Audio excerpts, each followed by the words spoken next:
Damn it, I wanted to like this one. But nope. Second time DC tries to recreate this storyline in film, and the second time that it fails. Well, technically the third time if you count that terrible freaking forced one from Batman v Superman. But in animation wise, this is the second time they're trying to adapt the storyline. The second time. And for the second time, they botched it. But also for the second time, it's not a bad movie. I'm so torn on this one, man. It's going to be hard to review this, so let's just take it step by step. What's up? What's happening? It's going on by one back to animation, animation, including TVs and movies as well. I'm your host, Jackson Small. Welcome to my review of The Death of Superman. Like I said, this is the second animated adaptation of this storyline. The first one from way back in 2008, 2007, that I reviewed way back in the first DCUI. I really enjoyed that one, despite the fact that the second half of the movie felt like a completely different movie altogether. Whereas this one has a different problem. Well, a lot of problems, as a matter of fact. So I have a pretty short written review for this one. I don't want to spend too much time on it because I don't really have much to say.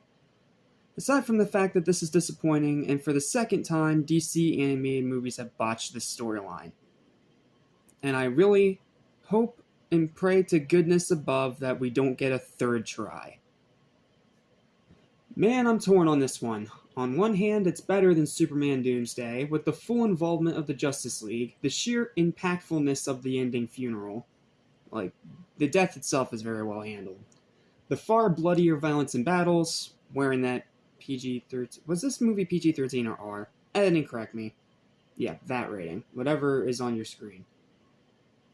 And actually taking place in the canon of the mainline series, in this case the New 52, rather than the animated series. Because for those of you that don't know, the original adaptation of this storyline from 2008, which was titled Superman Doomsday, that took place in and had the animation style of the animated Superman series from DC's original, big animated universe thing. You know, you had Superman the animated series, Batman the animated series, Static Shock, Batman Beyond, Justice League Unlimited, that whole universe.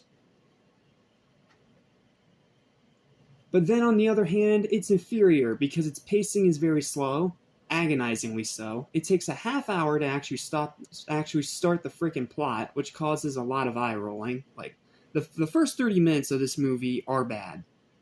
They are slow, they are tedious, they are unbelievably boring, and I was almost at the point that I wanted to quit. I didn't even want to review the movie, I was just going to skip it. I was that bored with just the first half hour of the movie. Thankfully, though, after that, it did get better.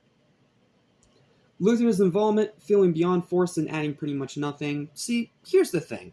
In Superman Doomsday, they actually had Lex Luthor in there for a good reason. They were trying to adapt pretty much the entire storyline with a little bit of creative freedom. So, you had Lex Luthor creating this evil Superman to try and make people think that Superman's still around, but it goes evil, and then the real Superman comes back. It's a whole mess. Go watch my review if you want more thoughts on that. But here with this one, he does pretty much nothing the entire movie. He gets a few good hits in on Doomsday, and then almost gets killed at the end. That's it. Aside from that, you could cut him out and not miss a thing.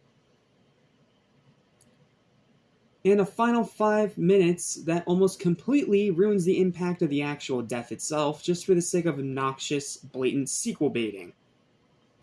Yeah, I will give it this. There is going to be a second movie here, because they're actually adapting the entire storyline as 2 parts.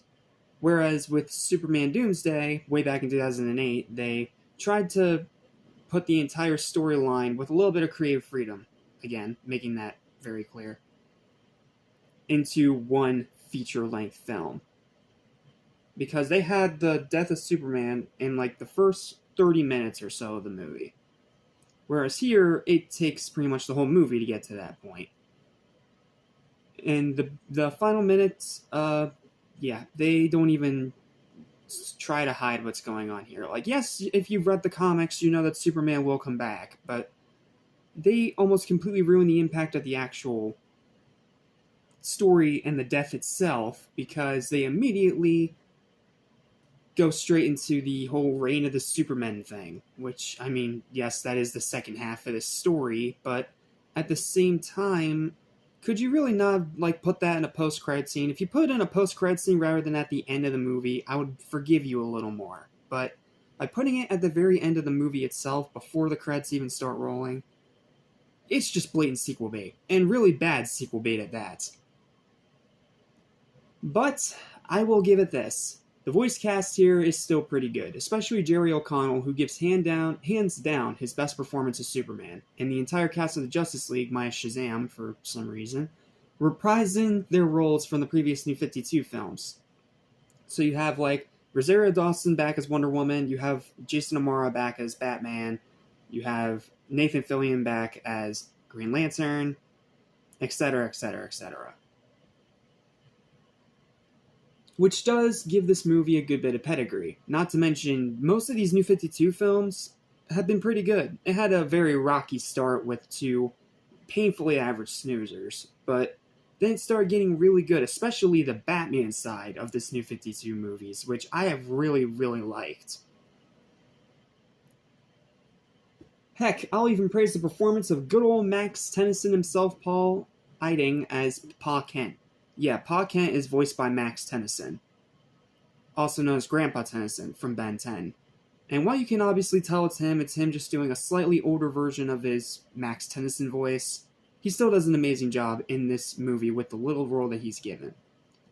And I'll also say that it's nice to see Superman finally have a starring role in a New 52 movie after having spent pretty much its entirety thus far as just a side character.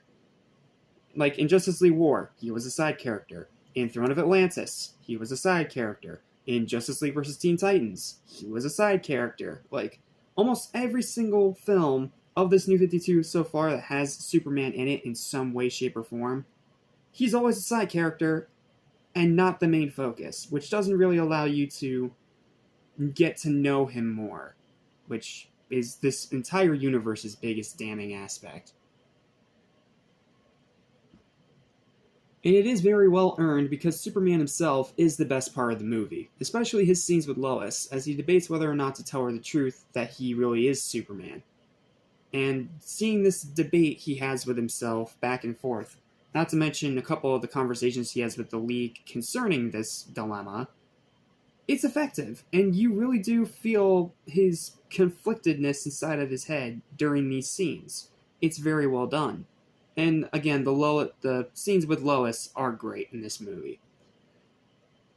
What was the other thing I was going to give the movie? I forget now. Shoot. And as I stated before, the actual death itself is effective and very well done, feeling impactful and seeing the reactions to everyone witnessing his death, especially the League themselves, more specifically Wonder Woman and Batman, really does break the viewer's heart. In other words, way better than that half-efforted portrayal in the live-action films. Like, yeah, this is a really good part of the movie that I will give praise, because as great as the death of Superman was in Superman Doomsday, that was really well done, it did feel very self-contained, because you didn't see the Justice League, you didn't really see a funeral or anything like that. Like, it was pretty much all the Superman animated series characters only. You didn't see anyone else from that animated universe, even for a quick cameo coming in for even a brief moment. So it is nice that this one actually does have the League, just like they were there in the comic books. And not to mention, another thing I'll praise the movie, the whole League fights Doomsday before Superman dies, which does not only sell how just powerful and monstrous this character is, but it also builds up tension really well, as you're like, well crap, if he's taking out all these members of the Justice League, how in the heck is Superman going to stop him? And yeah, Superman does stop him, but at the cost of his own life. And I'll also give the movie this, and I forgot to put this in my written review. I do really like the little scenes that we get with the city and its civilians interacting with Superman. Specifically, this sailor character, which apparently Superman has helped a dozen times, and he thinks that they're best friends.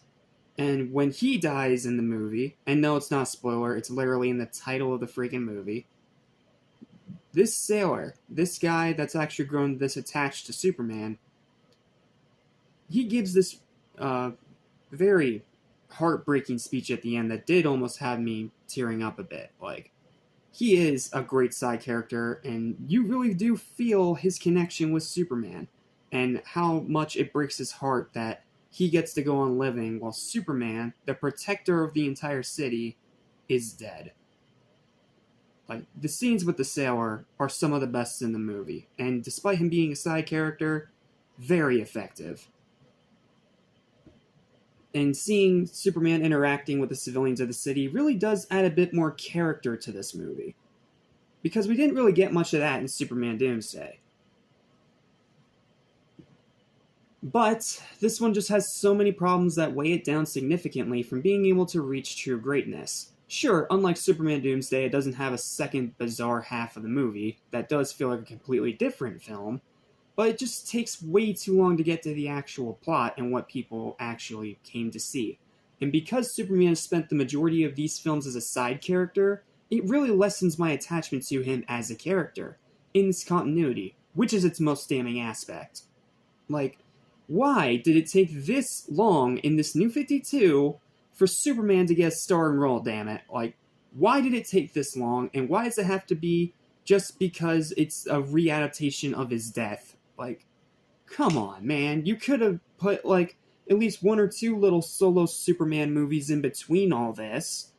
But no, you kept him as a side character, which kept me from being unable to be as attached to him as I am to some of the other Supermans. And it's just frustrating, because I feel like if they did let Superman have one or two solo movies before this, in this New 52 continuity, I would be attached to him more, and thus his death would be even more effective than it already is. But here, because he's been a side character for this entire New 52 continuity up to this point, I don't feel as attached to him as I would like animated series Superman. That has an entire show that allows me to get used to that character, that allows me to connect with that character, and that makes me feel the actual impact and weight of his death. This feels like a cash grab. Is this a good Superman movie? No. But is it a good movie? Yes. That's pretty much all it is. It's a good movie, but it's not a good Superman movie. And I am baffled why they didn't give Superman his own solo movie before his death, so we could actually connect with the damn character. Because in every other single one of these new 52 canon continuity movies that he's been a part of, he has always been a side character. Just there to be there. So because of that, as good and well handled as his death is in this movie, and the funeral, which is legitimately one of the most effective that I've seen in these DC animated films, I just don't feel that attached, and the whole movie suffers because of that. And not to mention, like I said before, the first 30 minutes of this movie are straight up bad. Because it's slow, it's tedious, it's boring, it's sleep-inducing, it's not engaging. And like I said, the second time they have tried to adapt this storyline, and the second time they have failed. And like I said, third time if you count Batman v Superman, which I refuse to count. That was a forced freaking crap scene that should not have been in there. So, are these animated movies better than that live action one? Yes. Are they good adaptations of the source material? No. And both of them fail for different reasons. Superman Doomsday, as much as I really enjoyed that film, it suffered from a very bizarre second half that felt like a completely different movie. This has the problem of taking way too long to get to what matters, and because Superman was stuck as a side character for this entire New 52 continuity, it lessens the impact of his death as a result.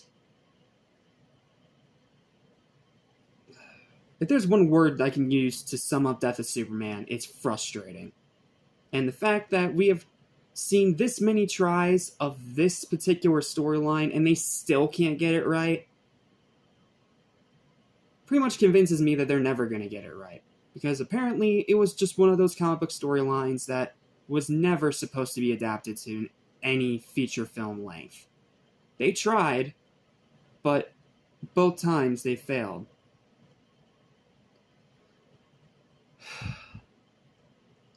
Which is a shame, because the actual comic is still iconic to this day. Yes, it was a gimmick to try and boost up sales back then, but it was still effective.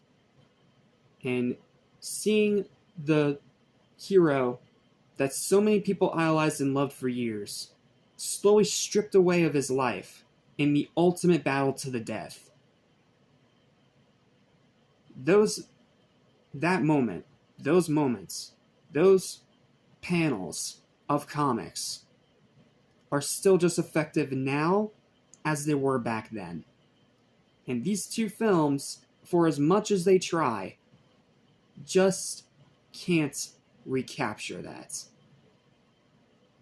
So here's the way I see it. Death of Superman is a really good New 52 film. But as an adaptation, a second attempt at an adaptation of the actual Death of Superman comic book storyline, it flops horribly.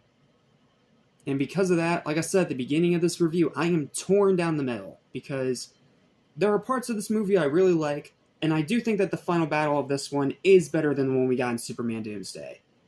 But at the same time, in Superman Doomsday, I felt more attachment, whereas with this one, it was really blasé. It could have been better, but it could have been worse, I suppose. And because of that, final verdict for the Death of Superman, this second failed attempt at an adaptation of one of the most iconic comic book storylines ever written, is a 6.5 out of 10. It is a good movie, but it is not a good Superman movie. That pretty much sums up all my thoughts on it. So, thank you guys so much for watching. Please don't forget to like, share, and subscribe for more videos like this almost every single day. Sorry if I got really negative in this review, but I just want to emphasize, this is a really good movie, and I do think that it is worth checking out for yourself and to draw your own conclusion. This is just my personal experience with it. I do think Superman Doomsday is better, but this movie does do some things better than that film. Honestly, it's pick your poison. Either way, they just can't adapt this storyline to feature film length faithfully. And that's a shame, because if they actually tried, and if we actually got a fully faithful adaptation of this storyline without this baggage or any of this other nonsense, this could have been one of DC's best films. But they just can't do it. And I only hope that they start putting more emphasis on the other iconic storylines of Superman rather than this one. Because this one has been done to death, and it's about time they just stop trying to adapt it altogether, because they very clearly can't. It's a good New 52 movie, but not a good Superman movie. That's the best way to summarize it. If you like these New 52 films, you'll enjoy it. But if you're looking for a faithful adaptation of this iconic comic book storyline, you need to look elsewhere, because it's not here. I do recommend watching it, but just temper your expectations accordingly. Alright, that's it. See you next time for hopefully a much less negative review with Constantine City of Demons.